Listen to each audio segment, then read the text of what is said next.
Do you want to survive? Hey everybody, this is Michael with Asymmetrical Preparedness. This video I talk about self-sufficiency all the time, right? Growing your own foods, raising your own animals, those kind of things. So you can take care of yourself. So you don't have to rely on the government or anybody else to take care of you.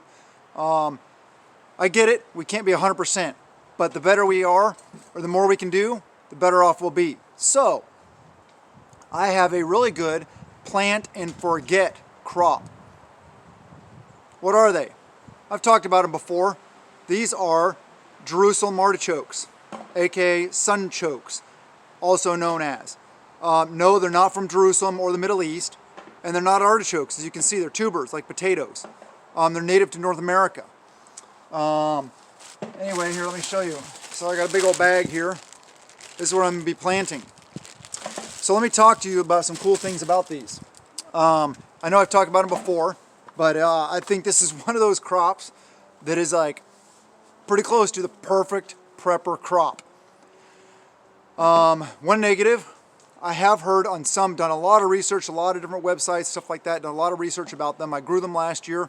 My family did not experience this, but some people experience gas pains. I don't know why, but yeah, some people do. So try starting off eating a small amount. If you order, you know, a pound or two or whatever, how many pounds of for seed for growing, then cook one up and just try a small ounce of it. See how your body reacts. But let me talk about them. They are an invasive species.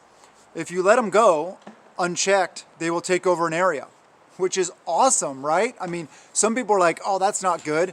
But what's awesome is it's not like blackberries, like these invasive species. This is crazy because they have long roots, they're difficult, they're spiny, they're a pain in the butt to get removed. Like I removed them from this whole area right here. Here, I'll show you this area, that area where the raised bed is, that square area right back, this area here. That blackberries used to come all the way out to here, and they're not anymore. And that was a lot of work. But Jerusalem artichokes, all you do is you grab the stalk and you pull them up if you don't want them. Seriously, it's that easy. And they may grow back because you left some tubers in the ground, but they're much more easy to keep from spreading. But because they spread and they're an invasive species, it's a good source of food, right? And another thing that's awesome about these things is they reseed themselves. So good to go there. They are very drought resistant. They like water, of course, but they are very drought resistant. So you don't necessarily have to worry about watering them all the time, or they can withstand a drought.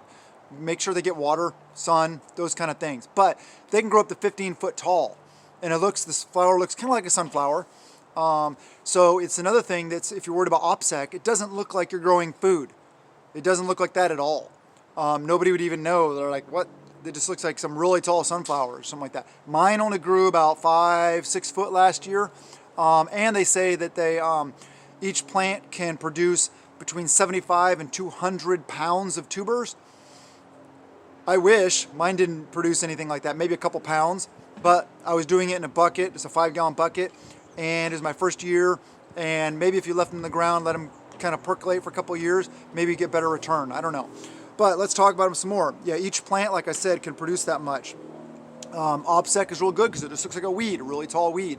Another thing is, because they grow tall, is you could plant them, you know, in a row, and then offset in the gaps, plant another one. You kind of like make a security fence for a visual barrier. Maybe plant a couple rows of them, so when they grow up tall, they create kind of like a visual barrier. Of course, they'll die off and stuff like that, but we'll talk about some other things, uses for the stalks. Awesome.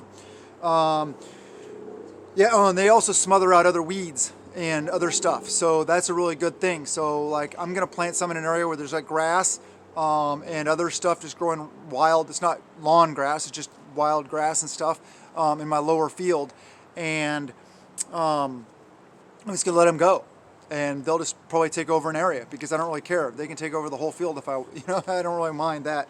They're no maintenance crop, basically. You don't have, like I said, drought resistant. They'll grow in almost any soil type. They'll grow in what USDA regions 3 through 11, supposedly. Native Americans used to plant them along their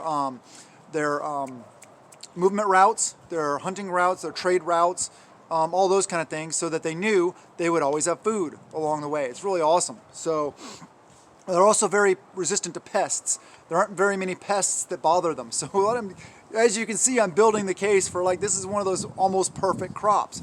And I don't have it here in my notes, but the tubers are higher in protein than soybeans, than any other bean, almost anything. They're 28% protein. And another good thing is those stalks, leaves, all that stuff are also 28% protein. That's amazing. So if you're looking for good feed for your animals that's high in protein, yet cheap and easy to grow these. You guys eat the tubers, cut the stalks, feed them to your livestock, or throw them in the compost pile. Another thing some people do is they'll plant them in their pig pens when they have pigs, and they'll just let the pigs root the tubers and eat the stalks and stuff like that. And it'll take over an area, so they just kind of leave it alone. Just throw it in there and your pigs will eat them. So that's another good thing. They're growing almost any soil. Yeah, livestock can eat it. When you plant them, you want to plant them 4 to 6 inches deep, and about maybe 2 feet apart, 1 to 2 feet apart, depending on what you're going for. I think I'm going to plant mine about 1.5 to 2 feet apart, just so I can let them just kind of like grow year after year and give them some space. It's approximately 90 days to harvest after you plant, so that's not too bad, 3 months. They are crisp, sweet, nutty flavored. If you can eat them raw. Some people like the skin, some people don't. They tend to have a little tougher skin. You can just cut that off, and the way you cook them is basically any way you would cook a potato. We like doing them in home-style potatoes. What we'll do is we'll dice up a bunch of these and mix them about half and half, maybe a third in with regular potatoes, and make home-style potatoes. You can also add them to mashed potatoes. A lot of people like roasting them. Roasting is really good, so you can use them for a lot of different ways, or you can eat them raw. What was I getting? I don't even know what my notes said. Oh, the tubers are 2 to 4 inches about. You saw, some of them are small, some of them are really big. Yeah, you can eat raw or cooked. The best time to harvest them is in the spring or the fall, because basically that's just the best time for them. But if you got them going all over the place, or you got them in an area, you can pretty much harvest them anytime you need. It's a great source of inulin also for diabetics. It is very low in starch. It's not very starchy, so it's low on the glycemic index. So that's a really good food for diabetics. What else? Oh yeah, another thing is one tuber. Obviously, some are big, some are small, so it's averaged out. Each tuber gives you approximately 600 milligrams of potassium and a whole bunch of other vitamins and minerals. So you guys see what I'm getting at? This is like awesome. I don't know why these aren't in grocery stores everywhere. I don't know. Honestly, I don't know why they're not everywhere. Yeah, they're higher in fiber also than almost any other plant. So they're higher in fiber, higher in protein, tons of nutrients in them. Some of the tricks are don't wash them until you're ready to use them, kind of like potatoes or eggs if you want to store eggs out. But don't wash them. Also, if you keep them inside, they will go soft much faster than potatoes, so keep them cool. I noticed that I harvested some out of my bucket last year. I had a potted plant that, like, the next day I found a little tuber or two sitting on the yard out here on the ground. So I threw it in the pot, meaning to grab it later. Then it rained. The pot got full of water, or some water on the top, submerging the tubers. I go out there now, middle of February, and this was last, October? I go out there middle of February, and they're still rock hard. So if you keep them cold, keep them in the fridge. I don't know about freezing them. I haven't done research about that, but keep them cold and they'll last until next planting season. Or just like I said, grow enough where you kind of let them take over an area, and then just harvest what you need and just leave them in the ground. They'll be fine for next year. Like I said, they reseed themselves. What are some other things? There were other things I was thinking about with these. Eyes, here. So just like potatoes, See all these little eyes? Each little eye, you could literally cut these all up into all these little pieces. As long as you get one eye, it'll grow a plant. So you can get a lot of plants out of a typical tuber. You see all the eyes all over them. I'll show you, here's another example. All the different eyes all over the sides and stuff like that. But seriously, and you can get them on Amazon. I don't know if I put them in my storefront.